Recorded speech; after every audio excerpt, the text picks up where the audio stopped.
Hi, my name's Kim. I'm a licensed and nationally certified Chinese medical provider, and I also am a practicing Taoist. So, today, what I wanted to talk about was navigating change because the world is going through a lot of change right now. There's some things that probably happened in the last week that make change even more dramatic. And so the question becomes, how do you best navigate change, and what are some of the things that you can do to help navigate change? And how does it look in Chinese medicine? Because one of the reasons why I practice Chinese medicine is to help me understand how to become a better person. And maybe in classical Chinese medicine, that was the whole foundation of Chinese medicine, was to help you become a better person. And I was reading somebody's book on the I Ching, and one of the things that they said was that the ability to be really effective in this life is to understand the energy of the spirit, the spirit of change. And that made an impact on me. So let's talk a little bit about navigating change, because we're in a period that's all we're going to be doing probably for most of the rest of my life. So where did this all start? I don't know when I started talking about it. I started talking about it a number of years ago, about what was happening in the energetics of change. And why I started talking about it is because the one thing that we do know is that if energy is flowing in a certain direction, it makes a lot more sense to go with the flow of the energy, or to use the flow of the energy to your benefit instead of trying to go against it. And there is a change in the flow of energy that's happening right now, and it's a really big change. So let's talk about that change for a little bit. We've been in a really yang cycle, and that yang cycle seems to be reaching its absolute apex, the top of its chart. It reached it, and now we're at that teetering point where it's getting ready to teeter and change, and it seems to be changing right now. There's 3 major cycles that are changing in this period from now until 2050, and by 2030, the direction of that change should become really apparent. And this decade that we're in right now is really about change. It's about the fruition. It's about the unveiling of what's hidden in this change. So by 2030, we're going to know what direction this change is taken. And there's some things that kind of tell you where this direction is going. And the biggest thing is that the new cycle is coming up is going to be a yin cycle.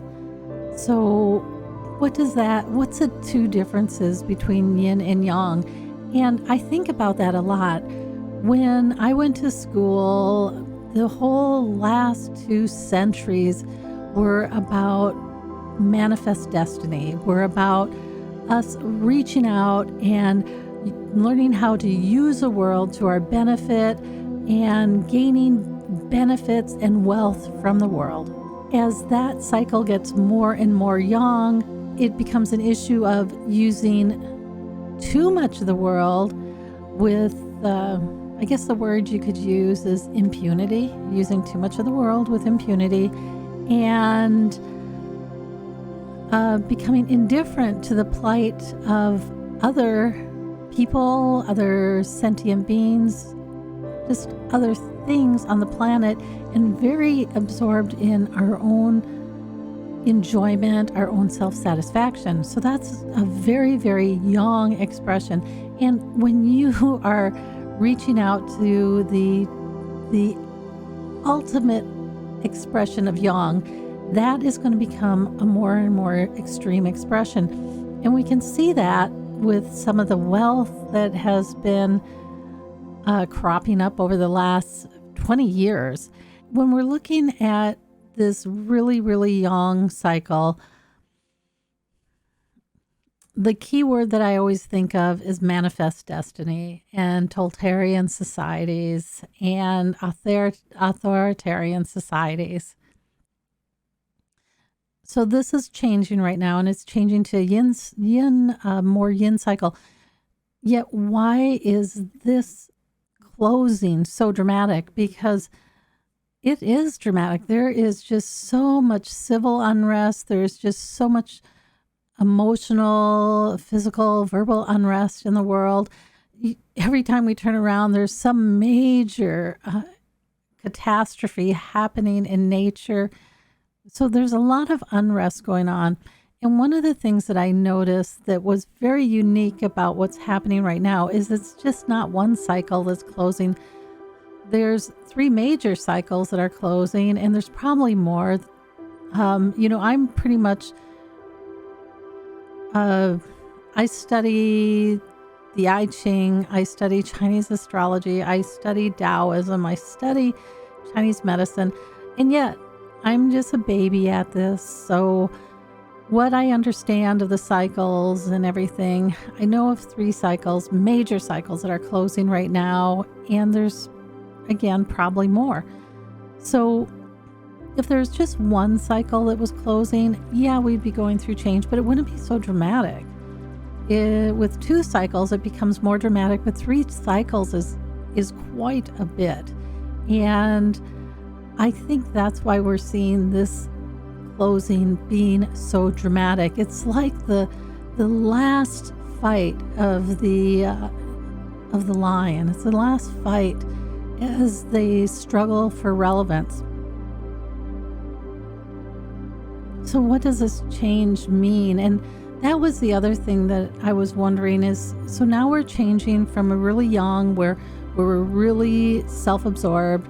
When we get overly yang, we become very selfish. We're indifferent to other people. We're rather abusive to other people. It's all about, yourself and getting what you want.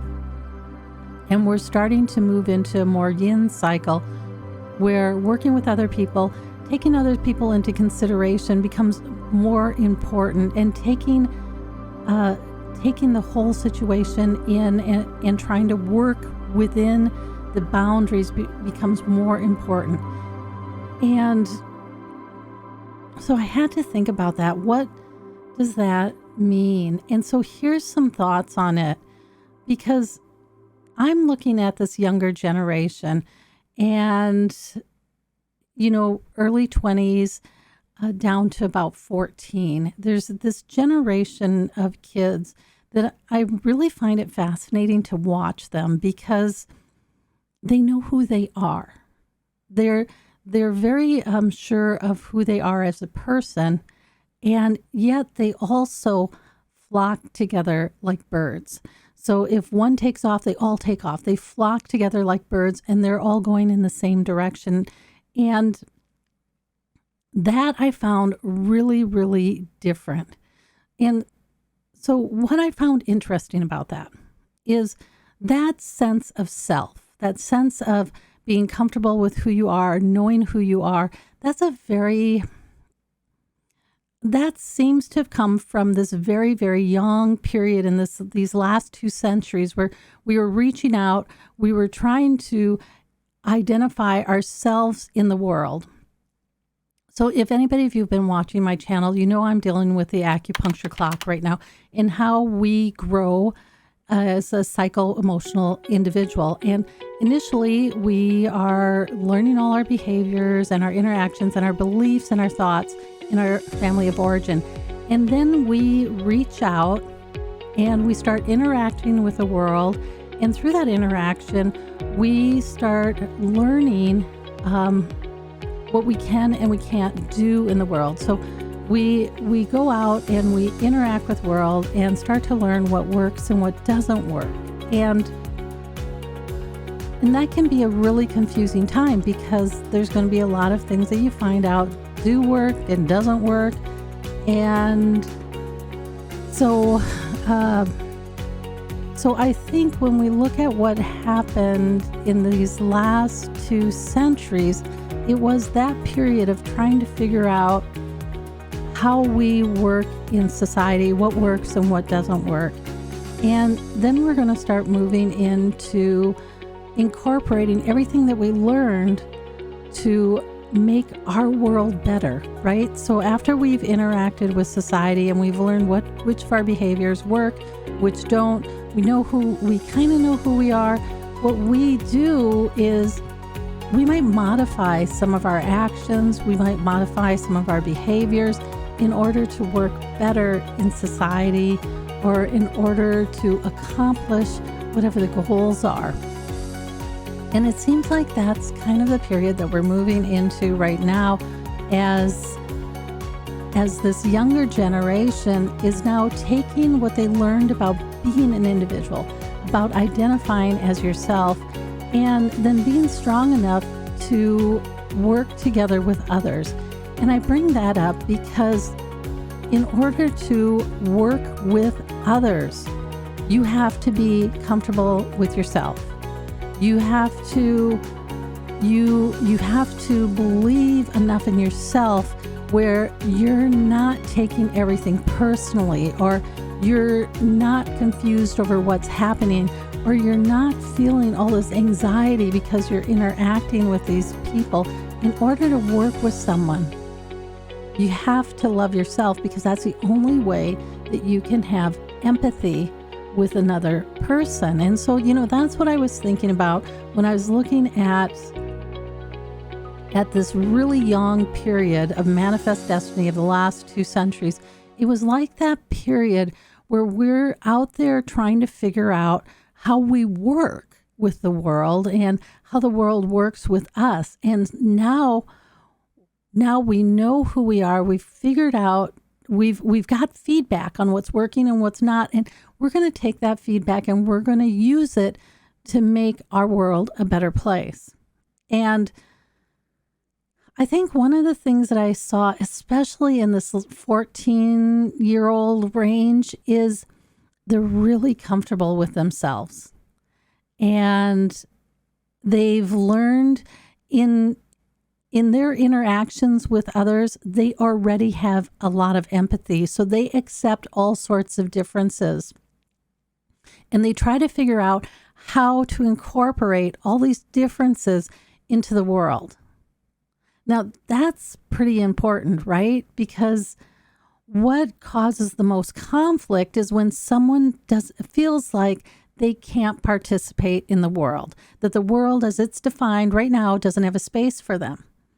And maybe over the last 8 years, that might have been coming up a lot, is there's a lot of people, there's a lot of hurt. There's a lot of insecurity in who they are as a person and what they stand for. And that brings forth a lot of rigidity. But it was a world that wasn't really willing to let them have a position or to let them have a say in this. And I think that's something that we're learning right now is, okay, how do we open up more so that everybody can participate in the world? How does that become a real answer? Yet I think when we look at this younger generation, this 14-year-olds, these 15, these 16-year-olds, they've already figured that out. They have a lot more empathy, and they work to incorporate everybody into their solutions. And So I think when we're looking at this very young period of time that happened in the last 2 centuries, I think it was really necessary, because in order for us to be able to work with each other, we have had to have found enough of ourselves that we're comfortable with ourselves, that we're willing to take the feedback from the world on what we've done well and what we haven't done well, and that we're willing to now look at that and make changes. When we're uncomfortable with ourselves, when we're unable to take feedback, when we feel like our world is out of control because we can't participate, then it becomes really hard for us to be fair and reasonable when we're trying to take feedback or when we're trying to work with other people. The world's really crowded today. It's almost the one thing that I think that we cannot say is that we don't need to work with other people. And when I was growing up, there wasn't that many people on the planet. I think you could say that. You could say, I don't need to work with you. You're kind of a jerk and I don't want to work with you. But today, I don't think we have that kind of flexibility because there's so many more people. So how do we work with that? I think this really young period that happened was important for us to identify who we were and, give it to the parents because they were able to support their children well enough that they develop these kids that believe in themselves and that are not threatened by other people. So super positive there.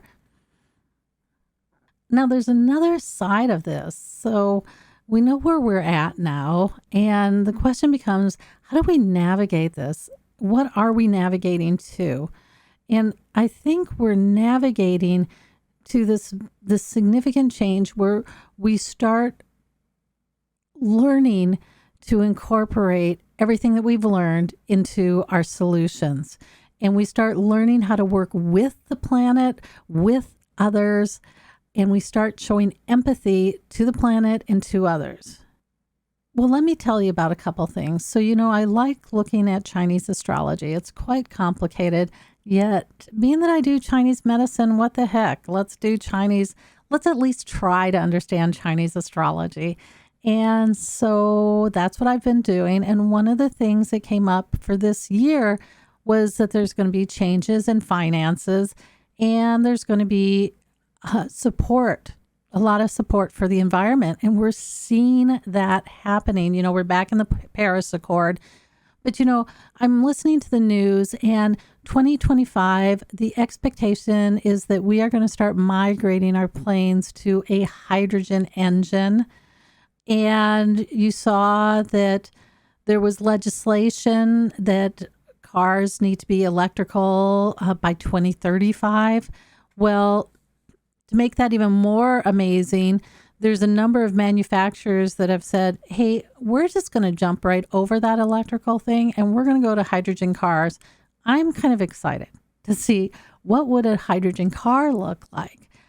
I might want to see if I could get a hydrogen car at some point in time. So if you're wondering about that, they have found a way to make green hydrogen, and I forget what the company is named, but they're managing the distribution of hydrogen to the airports for this transformation that's supposed to start in 2025. So there is a way that we can make green hydrogen, and I guess we'll see what happens with that. So anyways, there's these huge changes coming about right now on how we interact with the world.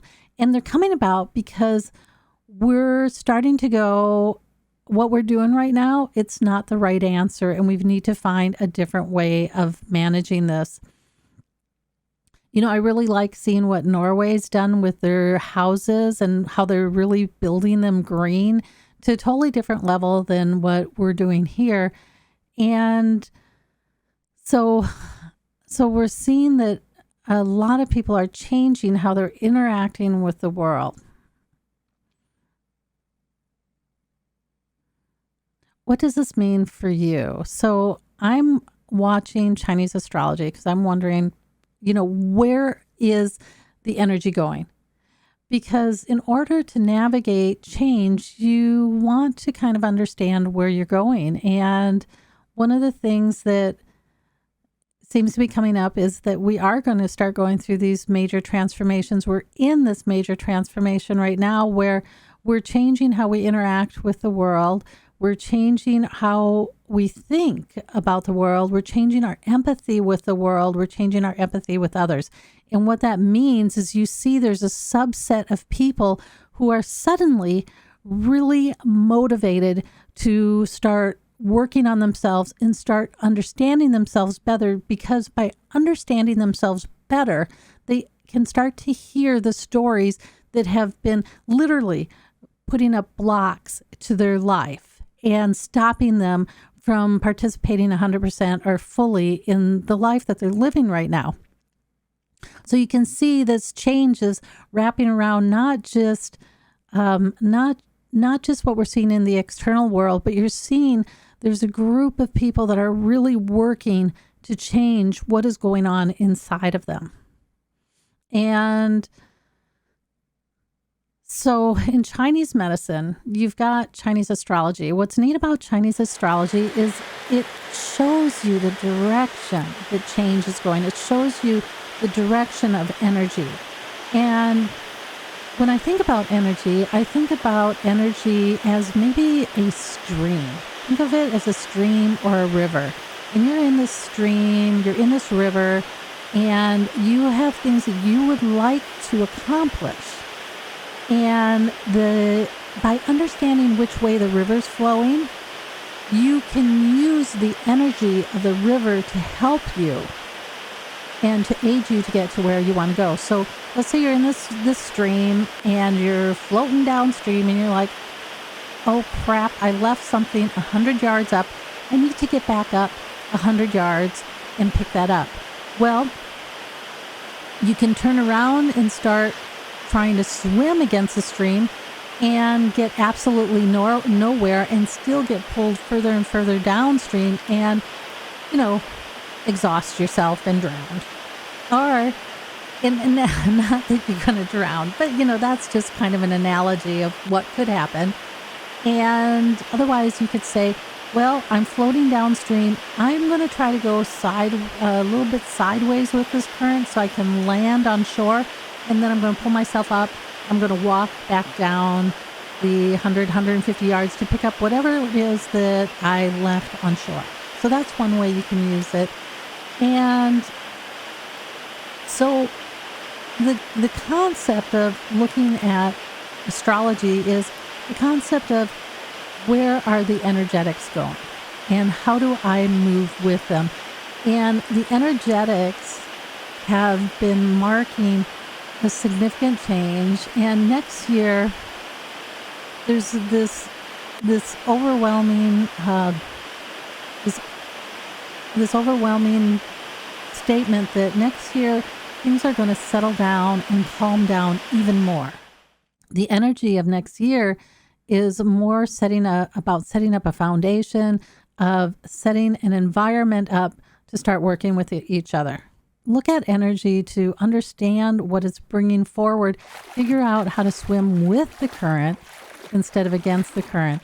So if you're facing things in life, what are one of the ways that you can go about doing this? Well, the other thing that I really like is the I Ching. And the I Ching, what I like about that is it helps you figure out how to work within the energy that's there right now. So that's the true benefit of the I Ching. It's personalized to you, and it gives you some ideas on how to navigate the stream that you found yourself in. So Chinese astrology helps lay out the energetics that are surrounding you. The I Ching helps you figure out how to navigate those energetics. Now, what does that have to do with Chinese medicine? Pretty much everything, which is really crazy, right? Because Chinese astrology tells you about the energetics of your body, what you came into this world with, and gives you some ideas on how you're going to use your body and what are some of the things that you need to look at accomplishing in this life. And I was looking at somebody's tongue this morning, and I usually don't like giving feedback on people's tongues, especially if they're not my clients. I mean, it's none of my business. But they were asking, about this person's tongue. And I found it really interesting because their tongue said a lot. It said, that there was eating. They had a gallbladder issue that was flared up at that point in time. It showed that they had phlegm all over their body. Obviously, an older adult too, just by the progression of the symptoms. But it showed digestive issues. It showed the digestive issues had been happening for so long that they now had they were getting some heart issues. And, all of that coupled with it looked like they were eating to stuff their emotions. So when we come into this world, we come in with a certain constitution, and how we use the body means we're going to use certain parts of our body more than others. And when I was looking at this person, I was thinking they were a bit of a fire person anyways. So they were going to be a little bit emotional anyways. I only had the tongue, but it appeared like maybe they were a bit of a fire person, and fire and earth were a big player for them. Well, with fire, you can easily become super emotional, and your emotions run a lot of your decisions. So when I was looking at this, I was like, okay, in Chinese astrology, what Chinese astrology would do is it would tell you that, okay, you're a bit of a heart person. And so these are things this is kind of how you're going to react in the world when things don't work for you. This is kind of some of the things that you're going to try to work through in this life. And that means for you, these certain organs are going to probably be taxed more than other organs. And so you've got to watch for disease in these areas first. And disease would be in their digestion. And that blocking will easily immediately go to the liver and gallbladder. So those things were showing up. And so when we look at Chinese astrology, it's about understanding the energetics that you're coming into this world with. What are some of the things that you can do differently to help navigate your way out of some of the snags that you find yourself in, right? If you're on a river, you could easily get caught in a snag. And how do you find your way out of that? And that's where the I Ching comes in. Now, what's interesting is these two things are really kind of foundational principles in Chinese medicine. So when you go into a Chinese medical practitioner who practices classical Taoist Chinese medicine, what they do is they take this information and they determine how to start changing the flow of the river for you and how to help you find your way out of that snag. And so when we look at the start of classical Chinese medicine about 5,000 years ago I think even further than that, maybe about 7,000 years ago with the first emperor Fuxi, they talk about Fuxi and that he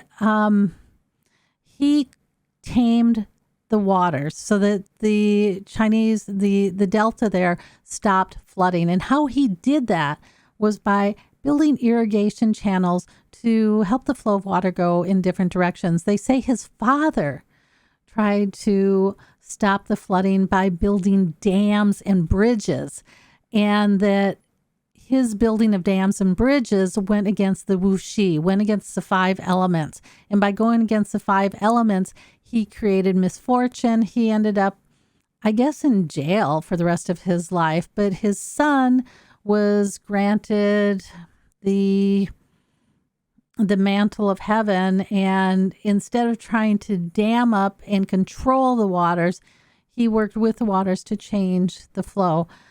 What you would do in Chinese medicine is to work with your constitution to change the flow of energy so you can get some of that stuff that's blocked out of there. And when you get some of the stuff that's blocked out of there, you actually find your own solutions easier. Now, there's other ways you can go about doing this too, is meditation and exercise. And there's, you don't have to learn a special meditation technique and you don't have to learn a special exercise. But those are two other ways that you can help navigate the flow of energy that's happening right now, especially if it's causing a lot of stress and unrest for you. In the end, what you're trying to do is find that flow that works so that there is a lot of change going on. And, for some of these people, the change might not be comfortable.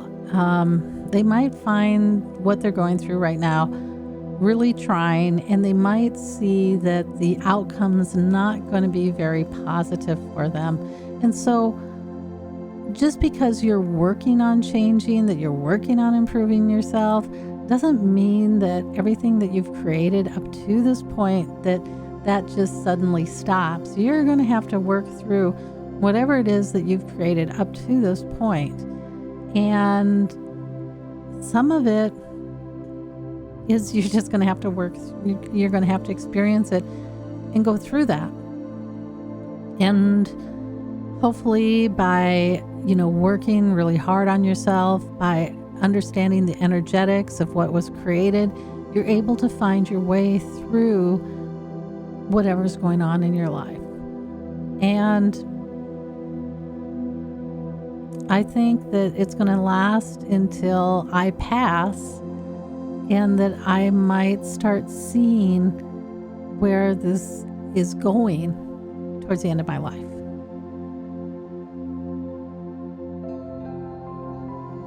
And that can sound like a lot, yet the worst of it's going to be happening right now.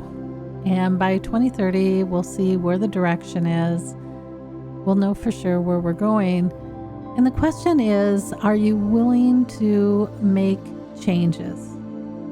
Because if it really is going to become a world that's more about working with others and working with the planet that we have, then it's about empathy. And empathy does not use control. It doesn't use rationalization to bully someone into doing what you want. It doesn't spend its days at Walmart grabbing as many new and exciting things to stuff into your house. So, if you can look at that and if you can see those behaviors in yourself, the question is are you willing to look at those and think about making a change? I mean, you might not, and either way, it's okay. It's just that when you try to go against the flow of energy, it's more painful. It's not quite as easy. So I don't know. It does seem like there's some changes going on to a more inclusive environment. There's a lot of talk about how we're changing how we're interacting, how we're changing just industrial issues in our world in order to be more less impactful on the planet and still be able to interact and do the things that we're doing. And that's the other thing, is when you become more aware of yourself, when you become more accepting of who you are, you start to see opportunity. And that opportunity can allow you to continue to live the life that you want in a better way. And I think that's probably what everybody's trying to get to now, is how do we continue to live the life we want in a better way, where we're taking in everybody, when we're taking in our impact on the planet. How do we do that and just do it in a better way? Okay, so this was really just me chatting about some of the things that I'm seeing in Chinese medicine, when I look at the I Ching, when I look at Chinese astrology, when I look at all the people that I'm working with, and I'm seeing so many people coming in to really change some of those inherent blocks that have been in their way forever. And, practicing, unknowns to all of us, we're practicing Taoists as we work to change ourselves on a daily basis. Okay, you guys, until next time, I will catch you on the other side.